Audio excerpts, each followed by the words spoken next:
Hi everyone, good morning, welcome back to yet another video. এখন বেজেছে 7:30। সকাল সকাল উঠে সমস্ত কাজবাজগুলো সারছি, বাড়ির যা কিছু রয়েছে। আগের দিন অনেকগুলো জামা কাপড় পরিষ্কার করেছিলাম, আর রোদ্রের দেখা সাক্ষাৎ তো এই ওয়েদারে একেবারেই পাওয়া যায় না, তাই আজ সকাল সকাল যখন রোদ বেরিয়েছিল সমস্ত জামা কাপড়গুলো রোদ্রে মিলছিলাম। এর ছাড়াও আরও অনেকগুলো জামা কাপড় ছিল যেগুলো কাচাকাচি করার ছিল, কিন্তু আজ যেহেতু বাড়িতে থাকবো না আর ওয়েদারের অবস্থা তো ভীষণই খারাপ, তার জন্য আর সেগুলোকে কাচলাম না। এগুলোকেই রোদ্রের মধ্যে দিলাম শুকোনোর জন্য। বাড়িতে থাকবো না এই কারণে ইদানিং মায়ের শরীরটা ভীষণই খারাপ। জ্বর হলো, দেন স্যালাইন দিতে হলো, তারপরে আবার হঠাৎ করে হসপিটালাইজও করা হয়েছিল। তো আজ মাকে নিয়ে যাব কিছু রিপোর্ট করানোর জন্য, আর 2-3টে অ্যাপয়েন্টমেন্ট রয়েছে ডক্টরের, সেগুলোর জন্য। তাই সকাল থেকেই মোটামুটি সমস্ত কাজ হয়ে গিয়েছিল, স্নানও সেরে নিয়েছি। তাড়াহুড়ো করেই কাজগুলো করেছিলাম বেরোনোর জন্য। আর ওই যে বলে না, তাড়াহুড়োতে করা কাজ শয়তানের কাজ। তো তাড়াহুড়ো করে ভাতটা নামানোর চেষ্টা করেছিলাম, কারণ ভাত বসিয়ে দিয়ে কাজগুলো করছিলাম, ভাতটা একটুখানি ফুটে ফুটেই যাচ্ছিল। আর নাবাতে গিয়ে পাশের ওই বার্নারটাতে আমার হাতে ভীষণ রকমভাবে একটা জোরে ছ্যাঁকা লেগেছিল। তারপরে ওই হাতটা ঠান্ডা জলে মোটামুটি ধুয়ে নিয়েছিলাম, একটুখানি জ্বালা জ্বালা করছে, তারপর ঠিক হয়ে গিয়েছিল। বাকি এখানে তারপর রান্নাবান্নাগুলো করছি, মসুরির ডাল আর মাছ এই দুটো রান্না করব। রান্না করে এই জন্যই যাচ্ছি কারণ বাবা থাকবে বাড়িতে। বাবা সেরকমভাবে রান্নাবান্না করতে জানে না, শুধুমাত্র ওই সেদ্ধ সেদ্ধ ভাতটুকুই রান্না করতে পারি, তার জন্য বাবা খেয়ে নেবে। আর আমাদেরও ফিরতে ফিরতে বিকেল গড়িয়ে সন্ধে হয়ে যেতেও পারে, তো তখন আর এনার্জি একেবারেই থাকবে না যে এসে আবার কিছু রান্না করি খাই। তো এখন রান্না করে দিয়ে ফ্রিজের মধ্যে রেখে দিয়ে যাব, রাতে এসে শুধু টুকিটাকি গরম করে নিলেই খাওয়া দাওয়াগুলো হয়ে যাবে, তার জন্যই সমস্ত কিছু রান্নাবান্নাগুলো করছিলাম।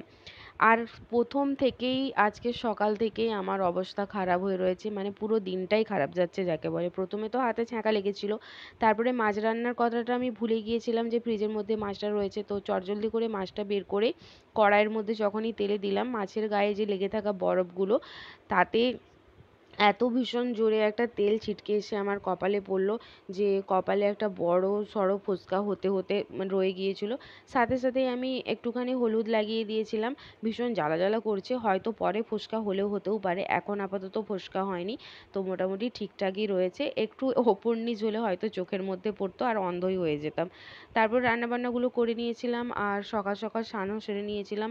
আর এত জলদি জলদি বেরিয়ে যাব, তাই খাওয়া দাওয়ার জন্য সকালের কিছু বানাতে পারিনি, তাই জল মুড়ি খেয়ে নিচ্ছিলাম। আর আমাদের বেরোনোর কথা ছিল 8:30টার সময়, এখন অলরেডি বেজে গিয়েছে 9:30।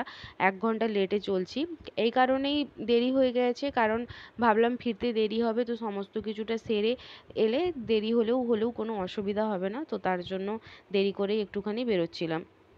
রেডি হয়ে গিয়েছি, মা ওদিকে পুজো করে রেডি হয়েছে, মা বাইকে করে অলরেডি বেরিয়ে গিয়েছে, আমি পরে ভাইয়ের সাথে বাইকে করে বেরোবো। আর জলের বোতল নিয়েছি আর একটুখানি খাবার নিয়েছি। মা যেহেতু পিওর ভেজিটেরিয়ান, বাইরের হোটেলগুলোতে মা একেবারেই খেতে চায় না, তো তার জন্য বাড়ির খাবার যদি খেতে চায়, যদি সেখানে খেয়ে নেয় তাহলে ঠিক আছে, নইলে বাড়ির খাবার একটু নিয়েছি, ওটুকুই খেয়ে নেবে। মায়ের যেহেতু কি অনেকগুলো ব্লাড রিপোর্ট রয়েছে, তো মা প্রথমে খালি পেটেই বেরোচ্ছে, আর সেখানে রিপোর্টগুলো হওয়ার পরই একেবারে লাঞ্চ করবে, নইলে আমি যে খাবারটা নিয়েছি ওটুকুই খেয়ে নেবে। তো তারপরে বেরিয়ে চলে গিয়েছিলাম বাস স্ট্যান্ডে, সাথে সাথেই বাস পেয়েছিলাম, অনেক দিন পর বাসে জার্নি করছি। আর ভাগ্যিস ভালো যে বাসে গিয়ে সিট পেয়েছিলাম, আমি পেছন দিকটাই বসেছিলাম, মা সামনের দিকটাই বসেছিল। স্কুল কলেজ লাইফে রেগুলার বাস জার্নি করতাম, তখন অসুবিধা হতো না, কিন্তু এতদিন পর যেহেতু বাস জার্নি করছি, তো একটুখানি প্রবলেম হচ্ছে। অনেকদিন পর প্রায় বাস জার্নি করলাম, তো তারপরে পৌঁছে গিয়েছিলাম 30 মিনিট জার্নি করে ওখানে। আমাদের জন্য আগে থেকেই ওখানে ওয়েট করছিল, আর আমাদের নামার সাথে সাথেই বৃষ্টি, সারা রাস্তায় বৃষ্টি হয়েছিল, মানে বৃষ্টি পুরো রাস্তাটাতেই যাওয়ার সাথে বৃষ্টি হচ্ছিল। তো ওখানে নেবে একটুখানি দাঁড়িয়েছিলাম 10 মিনিট মতো, তারপরে একটু বৃষ্টি কমতে এখন বেরিয়ে পড়েছি। আর এই হচ্ছে আকাশের অবস্থা, পুরো কালো হয়ে মেঘ করে রয়েছিল, সাথে সাথেই হয়তো ঝমঝমিয়ে বৃষ্টি আসবে। তো আমাদের প্রথমে মায়ের কানের যেহেতু প্রবলেম রয়েছে, তো কানের ডক্টরের কাছে অ্যাপয়েন্টমেন্ট ছিল, ওখানে আমরা চলে গিয়েছিলাম। আর ওখানে গিয়ে প্রথমে তো মা ভেতরে ওয়েট করছিল, আর আমাদের বাড়ির লোকজনরা আমরা বাইরে ওয়েট করছিলাম। আর ওনাদের ওখানে ভীষণ সুন্দর একটা ফুলের বাগান ছিল, তো বাইরে বসে বসে ওটুকুই দেখছিলাম। মায়ের ওই নাম লেখানো ছিল 15তে, তো গিয়ে অনেকটাখানি টাইম আমাদেরকে অপেক্ষা করতে হয়েছিল। তারপরে মার যখন টাইমটা এলো তখন ভিতরে গিয়েছিলাম, গিয়ে ওনাকে সমস্ত চেকআপগুলো হলো।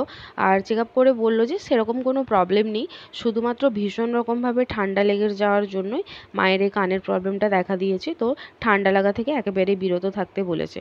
তো কানের ডাক্তার দেখানোর পর এরপর আমরা চলে গিয়েছিলাম সিটি স্ক্যান আর ইসিজি করার জন্য। আর ওগুলোর পর চলে গিয়েছিলাম ব্লাড টেস্টগুলো করানোর জন্য, যে কটা ব্লাড টেস্ট করার কথা বলা হয়েছিল। মায়ের সাথে আমাকে নিয়ে গিয়েছিল এই জন্যই যাতে আমি মাকে সাপোর্ট দিতে পারি, কিন্তু সত্যি কথা বলতে সিরিঞ্জ আর ব্লাড দেখলে আমার নিজের একটা কেমন নার্ভাস নার্ভাস ফিল হয়। আগে ভীষণ রকম প্রবলেম হতো, এখন যেহেতু আমারও ইদানিংকালে কিছু কিছু টেস্ট হয়েছে তো একটুখানি কমফোর্টেবল হয়েছে এই বিষয়টা। আর মায়েরও একটুখানি ভয় লাগে, মায়ের মুখের এক্সপ্রেশনটা দেখে সেটা বোঝাই যাচ্ছে যে মায়েরও একটা কেমন কেমন লাগে। মোটামুটি আমাদের সমস্ত কাজকর্ম হয়ে গিয়েছিলো, শুধুমাত্র ব্লাড রিপোর্টটা দেখিয়ে ডক্টর দেখানোটাই বাকি ছিল। আর ওটা হবে বলেছিল ১ ঘন্টা পর, আর এখন বেজে গিয়েছিল ২:৩০। তো তার জন্য আমরা চলে গিয়েছিলাম লাঞ্চ করার জন্য। আর মাকে যা হোক তাও করে রাজি করানো হয়েছিল যে বাইরে একটা হচ্ছে যে ভেজের জায়গায় নিয়ে যাওয়া হবে, সেখান থেকে খাওয়া দাওয়া করার জন্য। তো আমরা নিয়েছিলাম ভেজ থালি। ভাত ছিল, ঘি, লেবু, ঝুরো আলু ভাজা, পাঁপড় ভাজা, মুগের ডাল, মোচার ঘন্ট আর আলু পোস্ত। এই ভেজ থালিটা আমরা নিয়েছিলাম। মা তো প্রথমে খেতে চাচ্ছিল না, যাই হোক শেষমেশ খেতে রাজি হয়েছিল।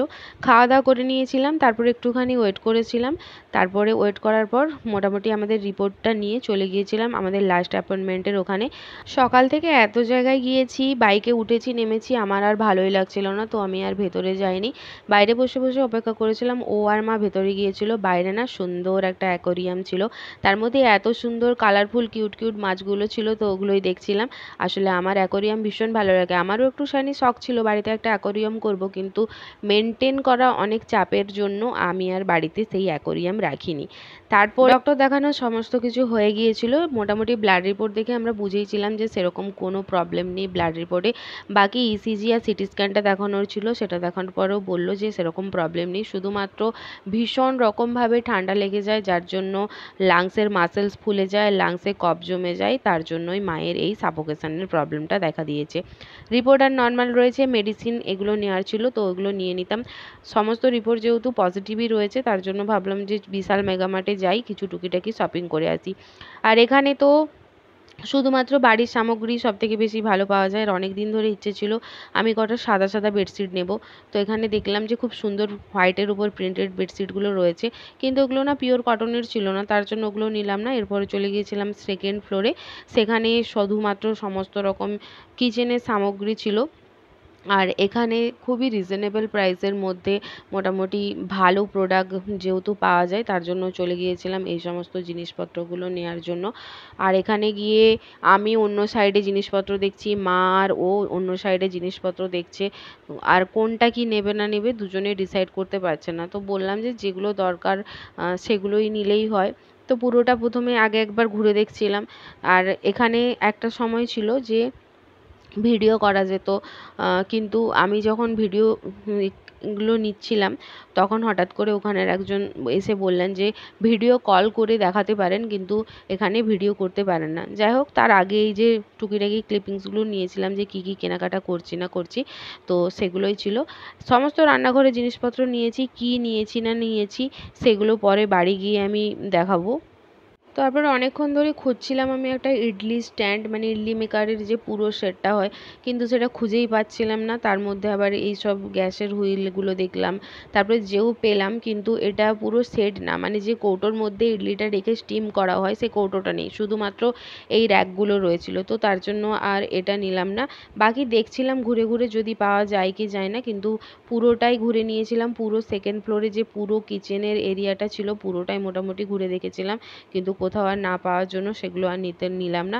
আর বাকি এদিকে সমস্ত সেরামিকের জিনিসপত্র ছিল, ওগুলো আর দেখলাম না। সত্যি ভীষণ টায়ার্ড হয়ে গিয়েছিলাম, আর অনেকটা বেলাও হয়ে যাচ্ছিলো, বাড়ি ফিরতে হতো। তো তারপরে চলে গিয়েছিলাম আইসক্রিম খাওয়ার জন্য, কারণ ভীষণ রকমভাবে গরম করছিল। আর ওখানে একটা আইসক্রিম পার্লারে গিয়েছিলাম যেখানে শুধুমাত্র অরুণ আইসক্রিম পাওয়া যায়। মোটামুটি এর আগে অরুণ আইসক্রিমের অনেকগুলো ফ্লেভারই ট্রাই করেছিলাম, কিন্তু কখনো অরুণ আইসক্রিমের পার্লারে যাইনি যেখানে হিউজ হয়েছে অ্যাভেলেবেল ছিল। তো যেগুলো ট্রাই করিনি সেখানে থেকে মিনি মিনি এডিশানগুলো ট্রাই করেছিলাম। মাও আইসক্রিম খেতে ভালোবাসে, কিন্তু মাকে যেহেতু ঠান্ডা লাগাতে বারণ করেছে, তো মায়ের জন্য একটাও নিইনি। আমি নিজে থেকেই 2-3টে ফ্লেভার নিয়েছিলাম। তার মধ্যে যে নিয়েছিলাম হচ্ছে যে চকলেট, স্ট্রবেরি আর ভ্যানিলা, 3টে ফ্লেভার। তার মধ্যে চকলেট আর হচ্ছে যে স্ট্রবেরিটা ভীষণ ভালো ছিল, কিন্তু ওই কুকিজের মধ্যে ভ্যানিলা দেওয়াটা একেবারেই খেতে কেমন একটা তেতো তেতো লেগেছিলো। যাই হোক, খাওয়া দাওয়া করে তারপরে আমরা বাস পেয়ে গেছিলাম। একটানা বাস পেয়েছিলাম অনেকক্ষণ অপেক্ষা করার পর। আর বাসে উঠে 10 মিনিট যাওয়ার পর এত ভীষণ জোরে বৃষ্টি হচ্ছিল যে রাস্তা একেবারে দেখাই যাচ্ছিল না। আর বাসটা খুবই নড়বড়ে ঝরঝরে ছিল। বাস যত বৃষ্টি হচ্ছে বাসের স্পিড তত বেশি ছিল, আর তত বাস ঝরঝর করছিল। আর এত জোরে বৃষ্টি হচ্ছে যে বাসের সমস্ত কাঁচ লাগানো থাকা সত্ত্বেও বাসের ভেতরে জল পড়ে যাচ্ছিল। তো আমার সামনের সিটের লোকজনরা সবাই উঠে দাঁড়িয়ে পড়েছিল। মাও এক পর্যায়ে এসে উঠে দাঁড়িয়ে পড়েছিল, কিন্তু আমি উঠিনি। ভাবলাম যে বসেই যাই, কারণ ভিজে তো যাচ্ছি, গিয়ে তো অলরেডি ফ্রেশ হতেই হবে। তো তারপরে অনেক দূর যেহেতু সবাইকে যেতে হতো, তারাও বসে পড়েছিল। তার থেকেও মজার ব্যাপার হয়েছিল যে বাসের মধ্যে সবাই বেশিরভাগ জন ছাতা টাঙিয়ে বসেছিল, আর তাই দেখে মায়ের আর আমার সে কি হাসি। এত ভীষণ বৃষ্টি হচ্ছিল যে বাসের মধ্যে পুরো জলই জমে গিয়েছিল। এরকম করে মোটামুটি আমাদের 40 মিনিটের রাস্তা 1 ঘন্টায় আমরা বাড়ি পৌঁছেছিলাম। বাড়ি পৌঁছেই এসেই চলে গিয়েছিলাম ফ্রেশ হতে। মোটামুটি স্নান সেরে নিয়েছিলাম একটুখানি গরম জল করে। ফ্রেশ হয়ে গিয়ে একটুখানি শান্তি বোধ হয়েছিল। তারপরে রাতের হচ্ছে যে আলু সেদ্ধ ভাত বানিয়েছিলাম, আর দুপুরে যে রান্নাগুলো ছিল, যেগুলো ফ্রিজে ছিল, সেগুলোকে গরম করে রাতে মোটামুটি খাওয়া দাওয়াগুলো করে নিয়ে চলে গিয়েছিলাম রুমে। এবার শুধু একটুখানি বিছানায় ঘুমোতে পারলেই শান্তি। তার আগে এত ভীষণ মাথা যন্ত্রণা হচ্ছিল যে মাথা পুরো আমি রাখতেই পারছিলাম না। জানি না হঠাৎ করে কেন এরকম হচ্ছে। আর সারাদিন রোদ, জল, বৃষ্টি, ধুলো, বালি সমস্ত কিছুতে মুখের অবস্থাও ভীষণ খারাপ হয়ে গিয়েছিল। তার জন্য প্রথমে একটুখানি স্কিন কেয়ার করে নিয়েছিলাম। তারপরে চুলটাতে ভালো করে জবজবে করে নারকেল তেল দিয়ে মাসাজ করেছিলাম। একটুখানি তেলটা গরম করে নিলে ভালো হতো, তাহলে আরও ভীষণ ভালো লাগতো মাথাটা, কিন্তু সেটুকু সময় আমার কাছে ছিল না। তার জন্য এমনি হেয়ার মাসাজ করে নিয়েছিলাম। আর চুলগুলোকে একটুখানি চিরুনি দিয়ে 2-4 বার ধরে ভালো করে আঁচড়ে একটুখানি মাথাটাকে ঠান্ডা করলাম। মানে মাথার এত ভীষণ যন্ত্রণা হচ্ছে, এভাবে তেল মাসাজ করে অনেকবার ধরে চিরুনি করলাম, আর ভীষণই ভালো লাগে। আর এটা যদি কেউ করে দিত তাহলে আরও ভীষণ ভালো হতো, কিন্তু কি আর করা যাবে, এখন তো নিজে হাতেই এটা করতে হবে।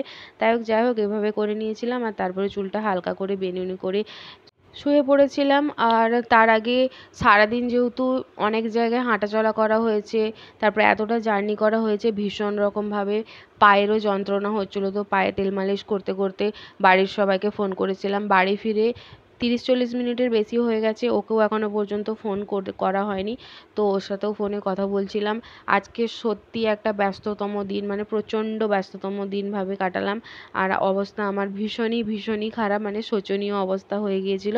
তো আজকের জন্য ভিডিওটা এখানেই এন্ড করছি। দেখা হবে অন্য একটা ভিডিওয়। ভেবেছিলাম যে যেগুলো কেনাকাটা করেছিলাম এই ভিডিওর মধ্যে দেখাবো, কিন্তু সেটা আজকে আমার একেবারেই এনার্জি নেই। নেক্সট কোনো ভিডিওতে সেটা দেখাবো। ওকে, বাই।